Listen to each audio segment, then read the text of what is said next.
All right, it looks like we're live. Yay! um, for those of you that are here, welcome. Hopefully we get others joining us. We had to redo our page really fast. So hopefully you guys all get the message that we need to refresh the page and that we'll all be good to go. Looks like a lot of you have. All right. We will go ahead and get started in just a minute. I want to make sure that uh, we have enough people figured out that we're here.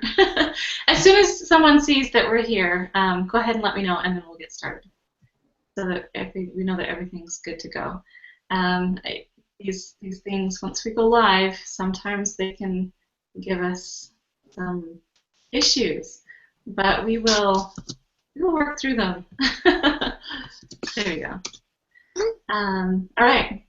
So let's see. We have a whole bunch of people here, it looks like. That's exciting. So we are just starting a new year of CakeFu trainings this year, and I'm really excited for them. I think they're going to be a lot of fun. We are kicking it off in a big way, I think. In fact, I know Kara is really awesome, so I'm really excited. So yeah, we have a really fun training today. We have some really fun things planned this year.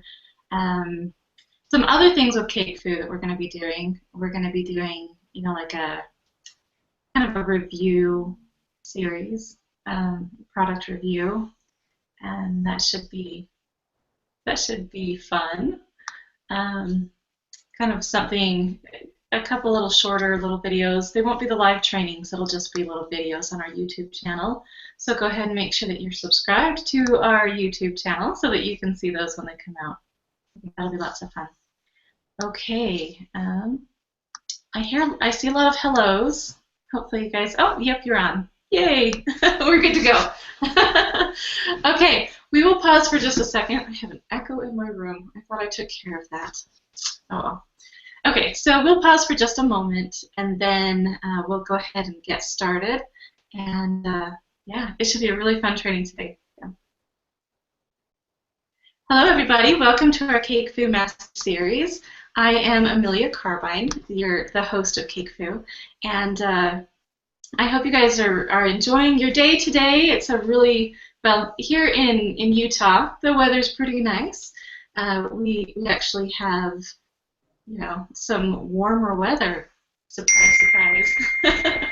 So we've had some cold and some snow, and we still have some ice and stuff on the ground, but it's gotten warmer. So I hope I know that on the East Coast, northern East, you guys have had a massive storm, and I feel for you.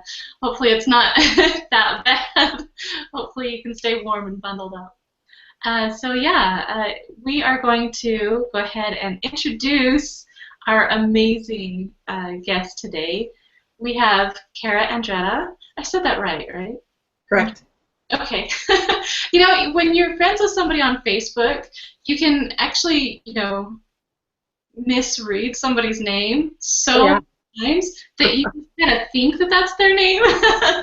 So I know that someone, I don't remember who it was, but they said that Faye Cahill, I think that's how her name is pronounced. Anyway, she's released a new crafty class, and someone was like, oh my gosh, I've been saying her name wrong all this time. Yeah, that was Shauna McGreevy, and she told us all that, it's Kyle, and it's not Cahill, and I was a little shocked myself. How do you say it? Kyle, like Kahill, Kyle. Oh. And yeah, there's no H, there's no hey in there, like us Americans want to pronounce it. Oh wow. Okay, so I guess I need to watch that crafty class so that I can learn her name. But yeah, I mean, it happens, I'm sure that people pronounce my name wrong. In fact, I get called Amanda all the time, so whatever. It's all good. Okay, so anyway, Andretta, she is amazing. She has an amazing past too on how she came to be. So welcome, So here, let's start off by talking a little bit about you and how you got started in the industry. You have such an amazing story. Well, I've always been in the food industry since I was 14 when I started serving ice cream cones at Dairy Queen. Um, but I've always just kind of been around food. It's second nature to me. But when I had my first son in 2005, of course, as a mom, like so many cake decorators, I want to treat my kids and I want to make them something really cool. And so, I started watching Ace of Cakes like everyone else did at the time. And I was like, well, I started picking apart every little thing he did and analyzing. And I wasn't a passive viewer anymore. And so I started trying them. And I came up with a couple at that time I thought were really awesome cakes. And other people thought they were great too. And some people said, why don't you open up your own cake business? And having worked in the food industry for as long as I did, said, I don't have the business knowledge and I don't have the foundational information behind me in food or in baking to do that. So, that's really not a good idea for me. And someone finally said, well, then why don't you go back to school for it? And I was like, that's quite a thought. Like, I didn't make that connection on my own. And I'm someone who could be a lifelong learner anyways. I'd love to study cosmology and physics if I could, if I had the time. I just love learning. So I said to my husband, I said, well, let's look at, there's a couple schools in Manhattan, his family lived just north. And so, I looked at them and he's like, even closer to my family's home is the Culinary Institute of America. Why don't you apply there? So I kind of did on whim. And I mean, I knew this place is the Harvard of the world's culinary schools, and I had no expectations of getting in. And I did get in, and so on a wing and a prayer, we decided to transplant our two boys at that time across state. We moved in with his family, and I went to school for 2 years for the AOS portion, the actual kitchen portion. And then after the kitchen portion, I hadn't done anything to try and get myself, after that degree, a job. So I kind of decided a week until my graduation that I was going to stay and do the business portion for bachelor's. And so I did, which was a really great choice because I've grown to understand business more than just making cakes. And it's allowed me to make really good business decisions that I wouldn't have made otherwise. So that is wonderful. I think that's something that a lot of people lack in the cake industry. So that's a good thing to have. Yeah. You know what? I have a real mommy emergency for just a minute. If you want to keep introducing yourself a little bit, I've got to go unlock the door for my little boy. So go ahead. I'm sorry. That's perfectly fine. So after I graduated, I actually took on a job as a dining services director for a hospice residence just north of Manhattan. We had 10 patients, and I literally cooked to order 12 hours a day for these hospice residents. It was really whatever they wanted, whenever they wanted it. And even though I did not go to the culinary side, I went to baking and pastry, and that was my love. It was a very transformative time in my life. You really grow to understand people and the importance of food when it comes to things like nostalgia and comfort. With people, they're at the end of their lives, and I mean, that was the farthest thing from my mind that I was going to be doing when I originally went to school for cakes and pastry. But I was pregnant when I was hired with my third, who, if you follow me online at all, you'll hear me talk about Munchie. He graduated with me, and he started that job with me. But we had to transplant 2 weeks after I graduated from, I'm sorry, not after I graduated, after I had him, after I graduated from pregnancy, technically. 2 weeks after that, we transplanted back to Buffalo, my hometown, and I was no longer able to be a part of the active workforce. My husband was. I wasn't, because of our situation, which was really kind of a blessing. It was tough and it wasn't my intention, but it was a blessing because that's when I was able to focus in on what I truly love, which is cake and teaching. Well before I got married and had kids, I originally went to school to teach the fine arts. So now I can finally tell my father all that money you spent on your fine arts degree is finally coming in handy. Awesome. Well, I caught the last end of that. I'm sorry. I'm really sorry. Okay. My little boy comes home off of the bus at this time. I told him, just come in the back door. He can't open the front door. told him to come in the back door, and I had locked the back door. So, yeah, knocking on the door. I'm like, oh no, I need to let my little boy in. So sorry, everybody.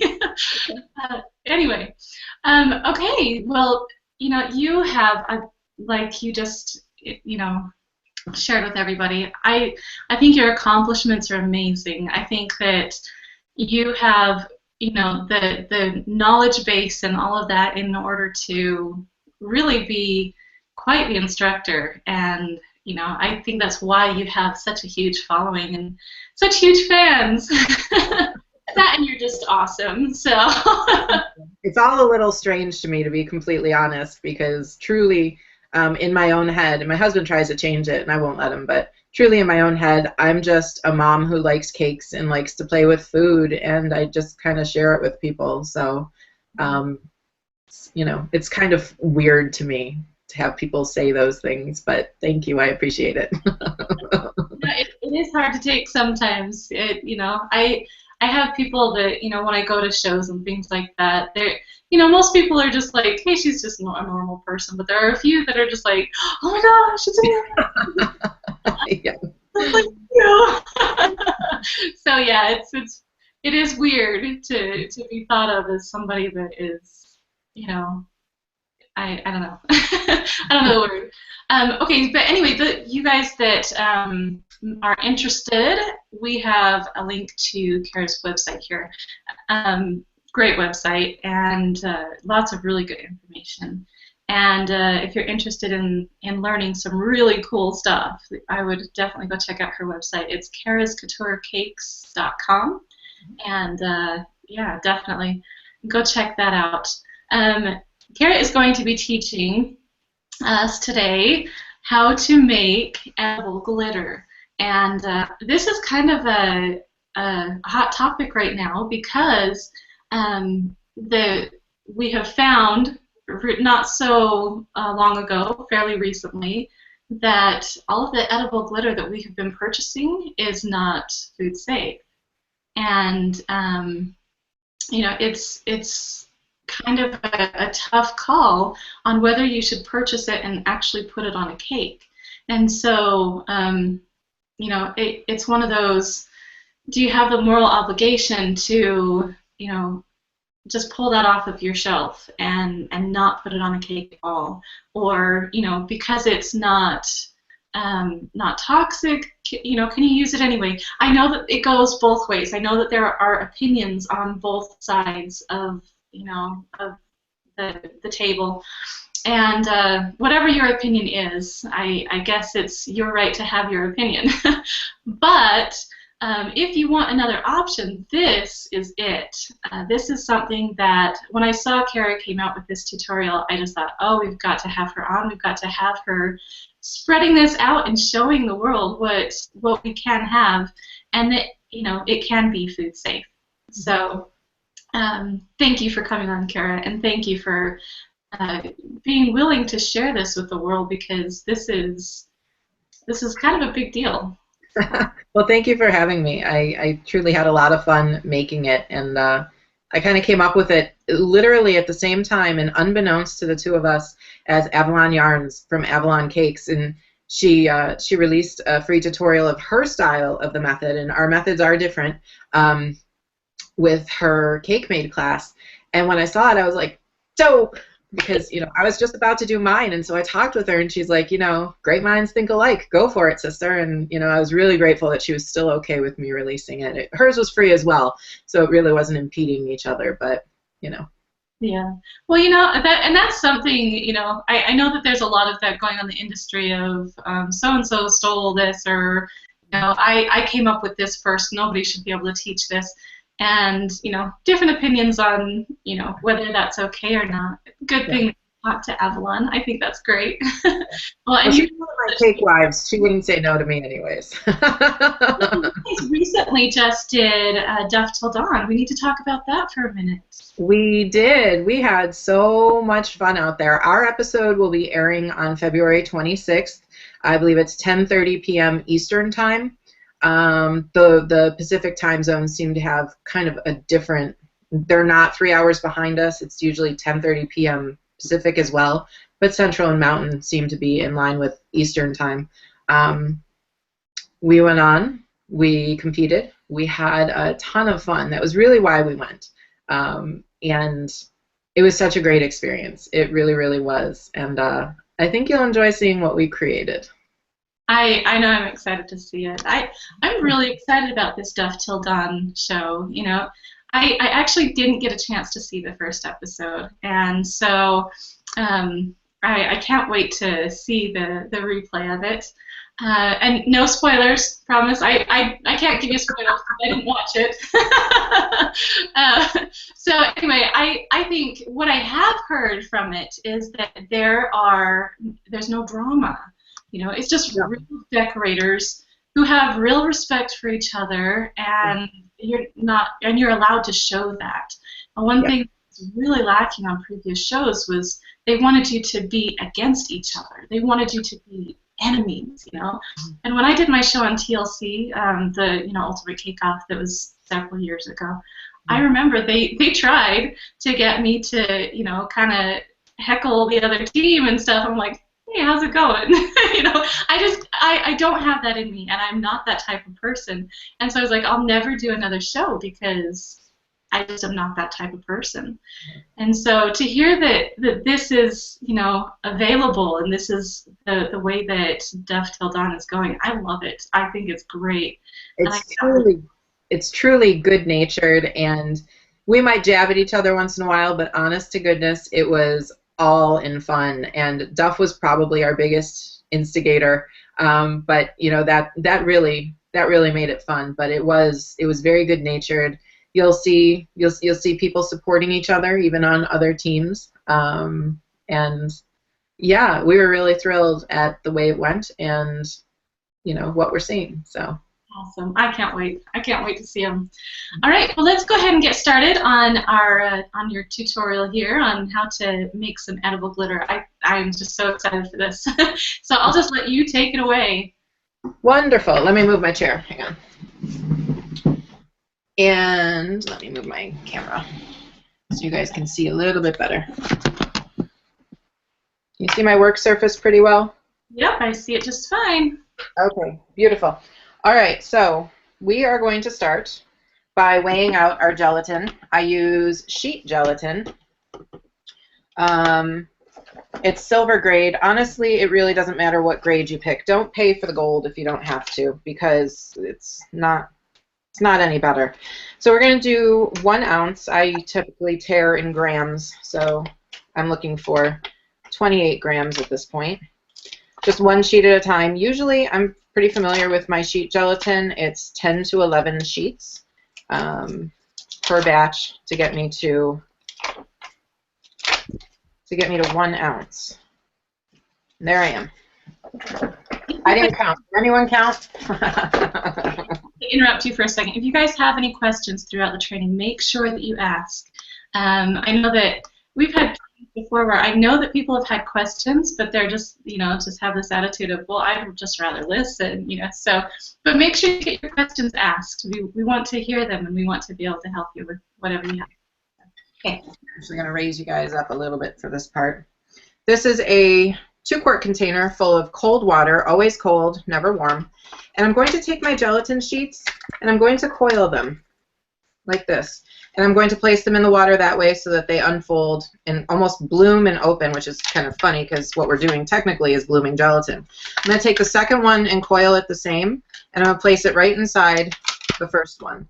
I'm going to do this with each of these sheets, making sure that every surface of my gelatin sheet comes into contact first with water before it opens and touches more gelatin. If they're touching when you put them in, or if you just go and put your whole bunch in at once, they're not going to hydrate evenly. The parts that are kind of stuck together, they're not going to hydrate as fast as the rest, and you're just going to have uneven gelatin. In this method, it's not terribly a big deal, but this is the same hydration method as my edible gelatin sequins.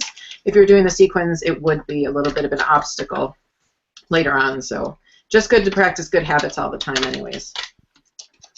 So now we're putting our last one in. Now this one's completely rigid, and if I were to pull out my very first one that I put in, It's starting to get floppy. Can you see? Uh-huh. A little floppy. It still needs more time. But while we're letting that go, which is only going to take a couple minutes, honestly. I forgot a towel, so I'm just using my jacket. The other things we're going to use are a silicone microwave safe bowl. I got these on Amazon. I love them. We're going to do green today, so we're going to do some green gel. I'm using AmeriColor Food Safe or Food Gels Leaf Green. I'm using the Bright White, and I'm also using, and you got to shake it up really, really well. I'm using a little bit of their Airbrush Sheen color. It's just the pearl, so it's kind of white, but it gives you that little bit of extra, shimmer. And we all love shiny things. You're also going to need a little straight-edged kind of smoothing tool. This is a bowl scrape, like a dough scrape. You can use a metal one. I find they're not as easy to use to get an even coat. A spatula to mix up your color. I don't know if you can see it very well. I have it on a cutting board, but this is an acrylic sheet.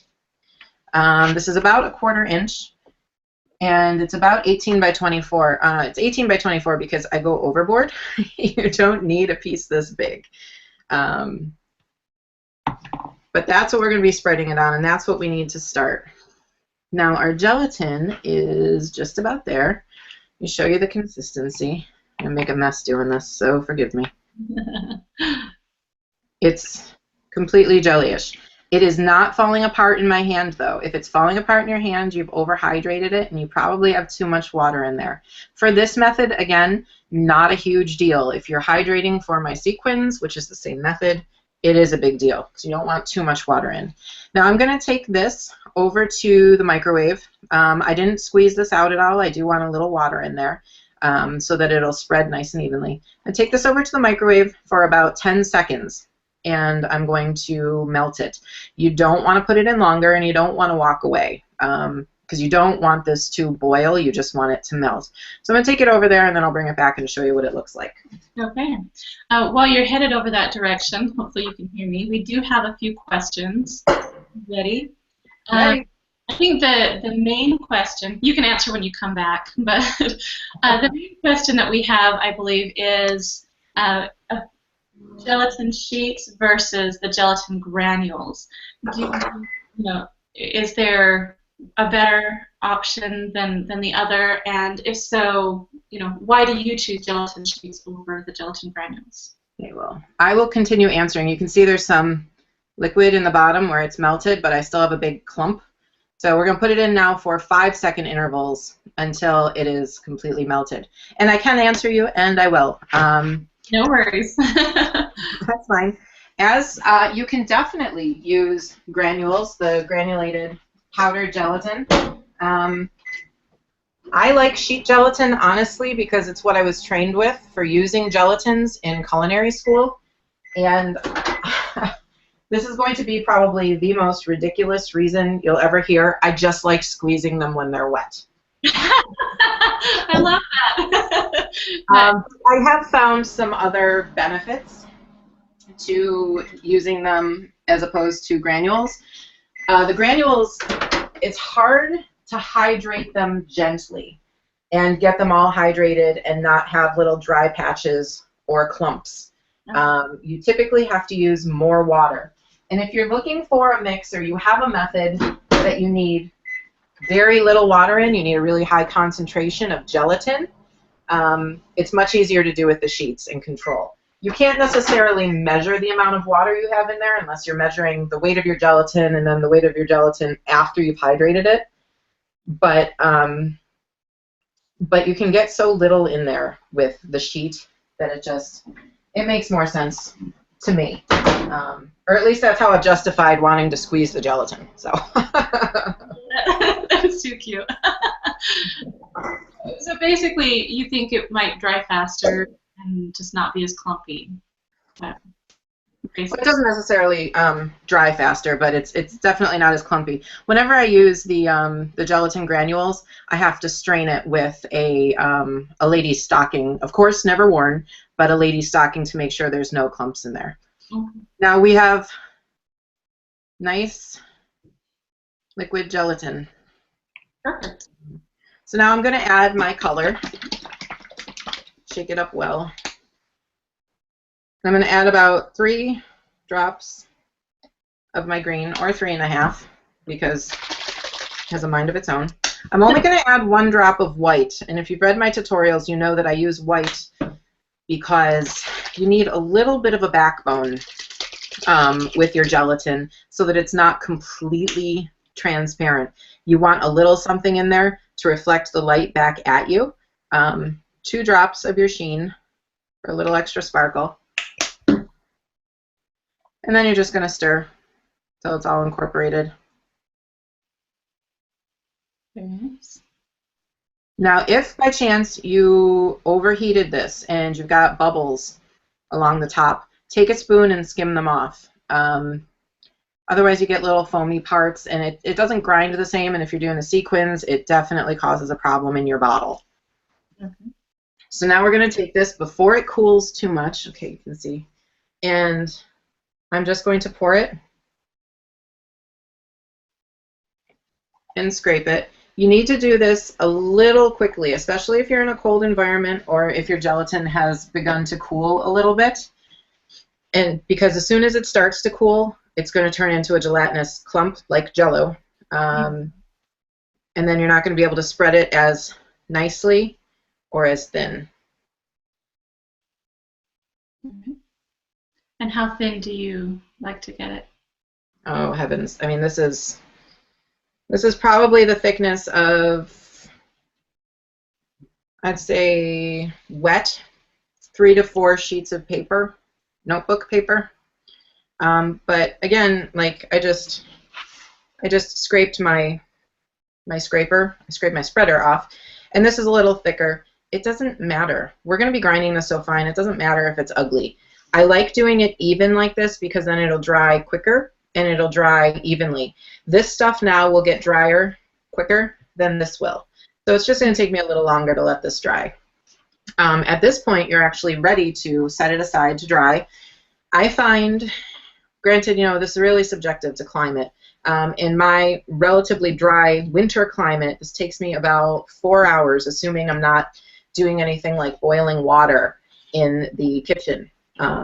But if you are in like a humid environment in the summer, I was originally doing this through the summer, I set these upright against the wall. I set these upright against a wall, and I had a fan blowing at them, and I could get these to dry in about 2 hours. Again, depending on humidity. I could tell when it would get more humid out because these would take longer. But, you know, you can expedite it, and that's not a problem. Some people have asked, can you put it in the oven? No. Gelatin is wet right now, and heat reconstitutes it and makes it more liquidy. Perhaps after you get to a point where it's kind of tacky, you might be able to. I've never done it because I'm usually occupied doing other things, so I don't need to speed it up. You'll know when this is dry when your edges start to peel on their own. Oh, sorry about that reflection. Oh, that's a bad reflection in general.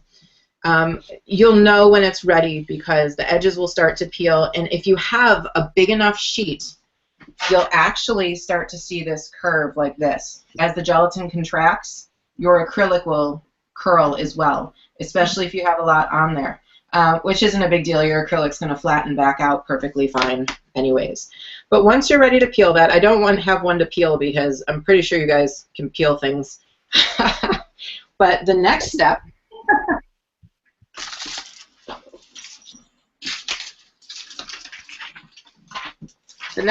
after you've peeled it is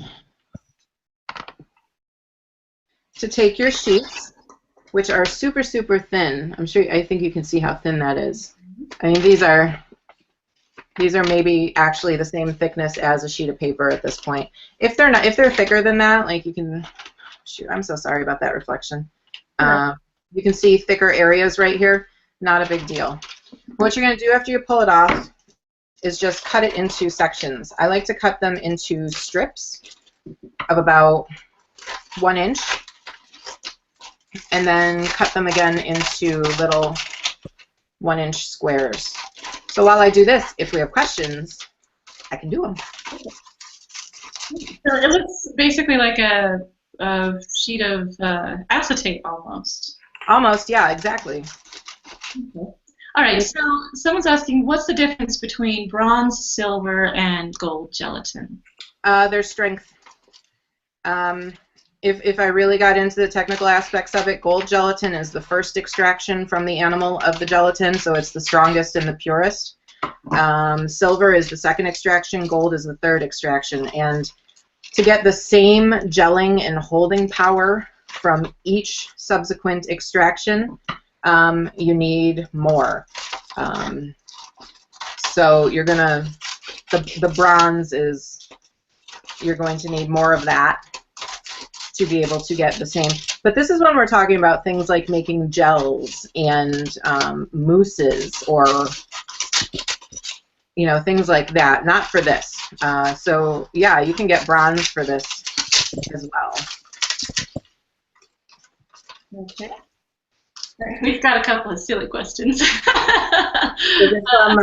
Is it from anyone named Avalon or Elizabeth? Yeah, it's let's see. Where did it go? I got threatened with some heckling before this. You've got a little bit of it going on here. Let's see. Shauna McGreevy's here. She says, I think she needs to explain how she does her hair like that while she shows us how to make glitter. Well, actually, I did this specifically for Duff Till Dawn on Food Network. And I went to the salon and had a girlfriend of mine from high school teach me. So I went and got my hair did twice just to get my hair did and to learn. And it's actually not tough. Really? Yeah, and it stays really well. Yeah, I should start doing my hair like that. That would be fun. Well, and there's a bunch of you that have been doing the, retro, cute hairdo. That I think Liz and Avalon have both done it. And okay, now this part's going to get a little loud. Tell me if you want me to mute myself. Because now we're going to be moving over to a spice grinder. You can use a spice grinder or a coffee grinder. Here, I got to turn you, because I have about a 6-inch cord on this thing. And this is what I use. This is from Mr. Coffee, and it has a lot of little gizmos and gadgets on the side. This wasn't the original one I used, but I gotta say, this thing is awesome. I get a much better grind out of this than I did the original one I had, that only you just pressed it down and it grinds. This one will ask how many. It doesn't really matter, but I use a medium grind on this, and I get a beautiful, beautiful grind, very efficiently, very little left over every time. Perfect. So now we are going to, oh, it's not letting me show you. Well, here, I'll unplug it. So now when I put this in, I'm not just going to throw these in. When you put them in, you want them to stand up and down. And you don't want them to all follow a file going straight across in the same direction. You want them to alternate. If you have them going in the same direction, the blades just kind of grab them and swirl them around after a certain point, and you're not actually going to grind your gelatin anymore.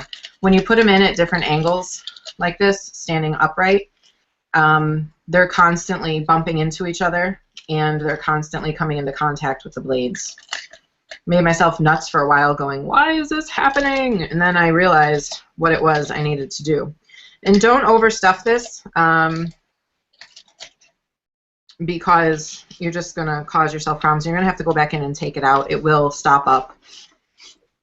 Okay, so now we've got a whole bunch in there. I'm going to close it, and I'm going to turn this on. And literally all I'm doing is pushing this and allowing it to grind.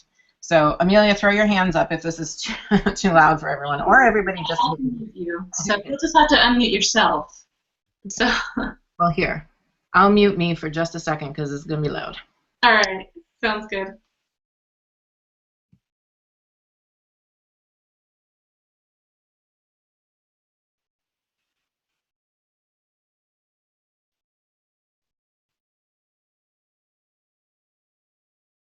Looks like she might be having an issue with the grinder. Yes, I'm the issue with the grinder. The issue. Oh, here it is. Okay. Oh, darn it. While you're doing that, a lot of you guys are on the chat are talking about CakeFest. That is one of the places you are going to be this year. So CakeFest 2015, Kara will be there. A bunch of cake artists will be there. I will be there also. So yeah, check out classes, check out all of that that's going on, and that's looking pretty cool.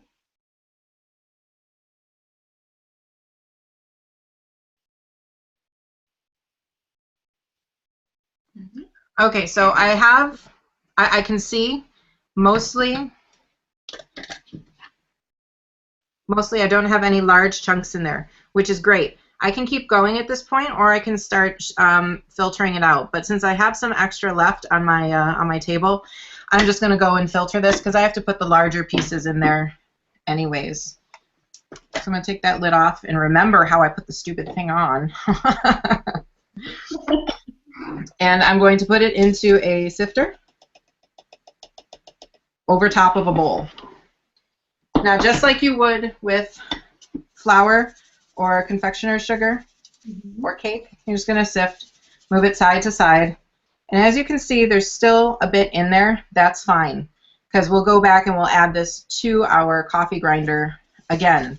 You can also take your hand and kind of like you also would, you can kind of force these through, but I wouldn't do that when you have a lot. Just throw it back in your grinder. The reason I want this stuff out now is because I don't want it to turn to complete powder. Let me show you about the size of the granules right now. I don't know if you can see that very well, but the granules they're about glitter size, what we typically expect of glitter. And this is really beautiful. I'm getting some really nice, you see, I'm getting some really nice shine and reflection from them. Believe it or not, black is my best reflector. Black and this beautiful sky blue. They all do really nicely, but for some reason those two just shine. So now you can take the rest of this and you can put it back in your grinder and do the same thing. Add whatever sheets you have left to it and keep grinding. I won't do that again because it's, you guys get the point, I hope. But 1 ounce of sheet gelatin will get you about a 1/4 cup. And believe it or not, a 1/4 cup goes really far. Let me move a little. I'm sorry, I have very bad light in my home. But if you look at, yes, I still have it. If you look at my reindeer, it might be too bright. This only took me about 2 tablespoons worth of glitter to coat him. The whole thing? The whole thing, yeah. Aww. 2 tablespoons. I mean, this goes really far. Now, one thing to definitely mention about the glitter, if you're using your hands to kind of sift, like I was showing you, don't do it too much. I did probably 25 batches when I first did this, and I was doing that a lot. That gelatin is actually really, really sharp, and it was cutting into my skin. And I didn't realize at first. I thought I was just a little bit sensitive to the sifter. Then I realized that I had tons of tiny little cuts on my fingers. No. Yeah. And also, if you decide to go into mass production like I did at first, wear a mask of some sort, because this becomes airborne and it'll irritate your eyes, it'll irritate your nose, it'll irritate your lungs. But I mean, I could probably do 5 or 6 full batches of this and be fine, but I went really crazy. So I figured I would mention that to people just so that nobody else has that issue as well. Well, that's very nice of you to warn people. Yeah, and someone's asking about if you wanted to make it into sequins. You have a tutorial on your website for the sequins, is that right? Yes, I do. And I have both methods up there. I have the sheet method and I do have the granulated method with the proper amounts of water for it as well. So same hydration method, they just turn out a little different. Awesome. Well, if you guys are looking for like the tutorial version of this, you can go to, we made a short link for it because it wouldn't fit on the screen, but if you go to cakefu.com/gelatin-glitter, you can find Kara's tutorial there. It's a really, I mean, this is just really cool and really great. Of course, you can come back and watch this again. It is available as a replay, so you can come back anytime you want and watch it again. Or there is a tutorial available. But I think this is wonderful, and I think that it's a great way to start, you know, making our glitter and making it edible, so that you know people can actually eat it. Which, Some people have asked, you know, well, how is it? Is it palatable? Well, if you're coming over from Disco Dust, yeah, it is. You know, those are far less palatable. This will melt a little. It might get a little bit, you know, sticky, but nobody should be eating that much of it anyways. If you're decorating with that much edible gelatin glitter, we got to talk. Oh, that's too funny. All right, so we do have a few more questions. Someone is asking about storage. How long can you store the glitter? Indefinitely. It's a dry product. There's no moisture left in it. I put it in an airtight container to make sure moisture doesn't get into it. I just use little mason jars. I used to do a lot of canning, and they work perfectly for this or for the sequins, but they'll last indefinitely. All right, perfect. Okay, let's see. Someone's asking another fun question. Are only famous people like Liz and company allowed at Cake Fest, or is it for us wannabes too? I want to see everybody there. You know, us famous people, we don't see ourselves that way. And we know the people who interact with us and who follow us and who patronize our pages and make our days by supporting us. And those people are equally as important to us. There's one girl who has just recently started cake decorating and who has asked for advice from me, and more than just in a give me type way. She really, really tries. And I'm gonna give a little shout out to Rosie Eater. She's new to cake decorating, but she's so enthusiastic, and honest to goodness, it's going to be one of my biggest pleasures to meet her at Cake Fest. It's not just about the cake decorators meeting each other at all. Yeah, well, you know, it's so true. It is so true. I think that events like that, I, I love to do, you know, the online thing. I love to take the classes. I love to, you know, buy the tutorials, and I love to, you know, all of the stuff that's online is so wonderful. But to actually be able to go and be there live, to take a class live, to meet the people live, you know, that we respect so much as artists, and the people, like you said, who support us. I think that it's so fun to create those friendships so that you know who it is you're teaching to. You know who it is that, you know, Yeah. who you're gearing your efforts towards. Yep. And I think it's wonderful. So yes, everybody come. Everybody come. All right, and then a bunch of questions. Everybody's asking, where's Munchie? Munchie actually went out shopping with his father because otherwise, honest to goodness, he would be right here the whole time. I've been doing a lot of video conferencing with other cake people, and he started to steal the show. He starts to look for them on my computer so he can talk with them. so he's out to lunch with his dad. How fun is that? Yeah. Oh, and he's what, 2? 2.5. Yep. Yep, and that's how old my littlest is, 2.5. So, Great and age. I know how that goes. They do steal the show, don't they? All right. So, someone's asking, what is the best color to use for gold? With gold, I do have gold. Let me see if I can find some for you, and I'll tell you while I'm finding it. With gold, I have used yellow, and I have used actual gold color, gel color, along with gold airbrush color. And it works really nice. I know, here I am rummaging around in front of your faces. This one's not gold, but it is a metallic. It's kind of a mix, actually. This one's a mix of bronze and gold. And I'm not in the sun. That's a little bit better. But that has some of the airbrush sheen colors in it. You know, they're from Americolor. They're food safe. They're food. But always start with a little bit of yellow or gold color. Likewise, if you're doing silver, I don't add any color, because to even add a tiny bit of black for silver tends to be too much. So I back it with white, and then I use more of the air color sheen than I normally would, because that becomes my base color and my shimmer color. So awesome. All right. Let's see.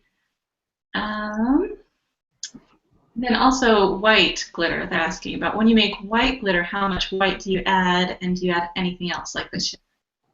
I would use, for white, and I do have white as well. Obviously I did it. I would only use 1 drop of regular white and then do the rest in sheen. Because the white isn't technically a gel, it's titanium dioxide, and if you've used this, you know that it's completely opaque. There's no see-through quality to this.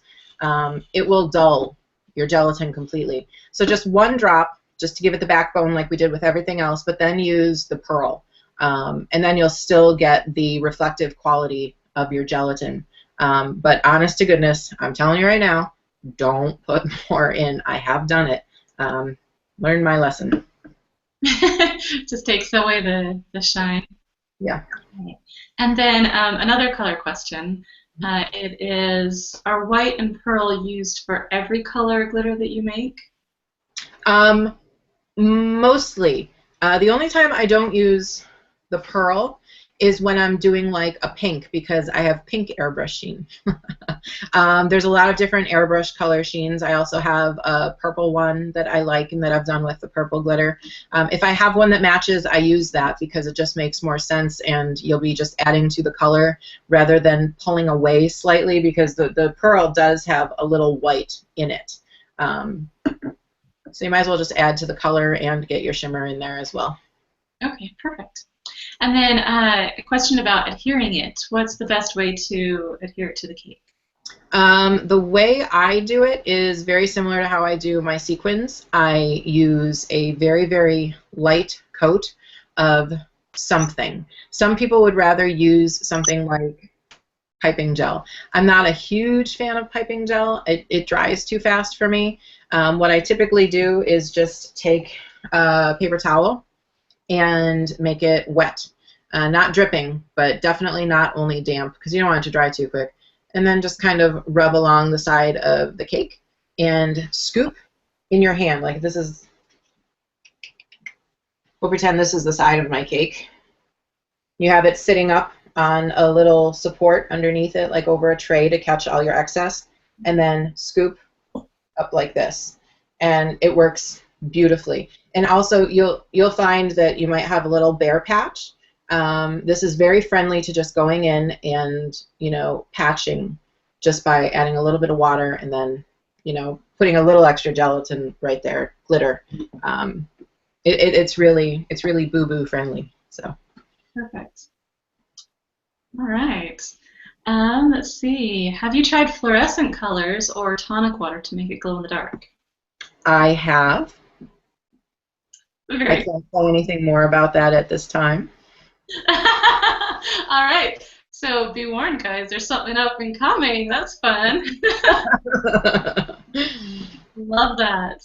All right. Well, I think that covers just about everything. Again, those of you guys that are going to be doing this, and I think everybody should, In fact, I know I'm going to. Here's the tutorial again, the tutorial link, cakefu.com/gelatin-glitter, and that will get you directly to this tutorial. Otherwise, there is her website. You can go and check out the rest of her website. It is cakefucakes.com. And for those of you who are looking for products well, do you do products or just the tutorials? Both. Actually, I just brought one of my old products back because there was some demand for it, my wafer ranunculus kit. I literally just put those up for this training today. Okay. Yeah. As well as gelatin sheets. I'm selling them in 1 ounce packages. Those will be available to ship starting February 5th, but they are available to pre-purchase now. So. Perfect. To find those, you go to cariscouturecakes.ecwid, Equid, right? Equid, yes. And that is her marketplace where you can find her videos and her products and all those kinds of things. So definitely go and check that out and take advantage of the awesomeness that Kara is. All of those products can also be found on my website. This one is just a general, you can get to it easily from mobile or desktop. So, but if you're on my website, you can just go to the shop there. Perfect. All right. Well, thank you so much, Kara, for joining us. And thank you, everybody out there that's been watching this training. You guys have been really fun today. Come back next time. It's going to be lots of fun. We have Michelle Green is going to be here next week teaching about the business of baking. So that will be really wonderful. She's got a lot to share. And it'll be a really great discussion, so come and join us then.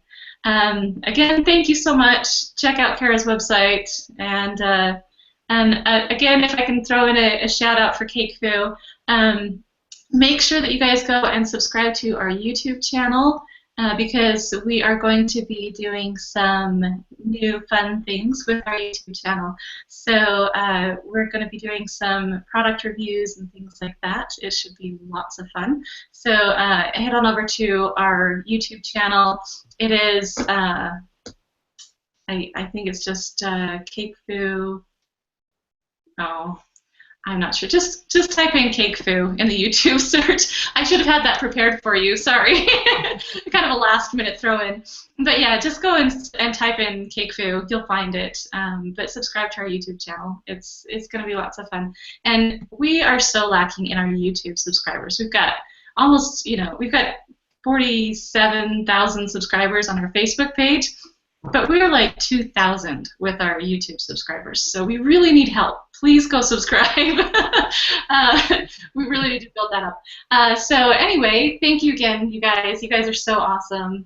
For those of you that are going to be at CakeFest in a few weeks, I'm excited to see you guys. Come and say hi. And I'm so excited to meet you, Kara. It's going to be fun. I agree. All right. Well, I guess we will see you guys all next week. And for those of you that are coming to CakeFest, see you at CakeFest. And yeah, see you on Kara's website too. So, okay, have a good day. Bye. Bye, everyone.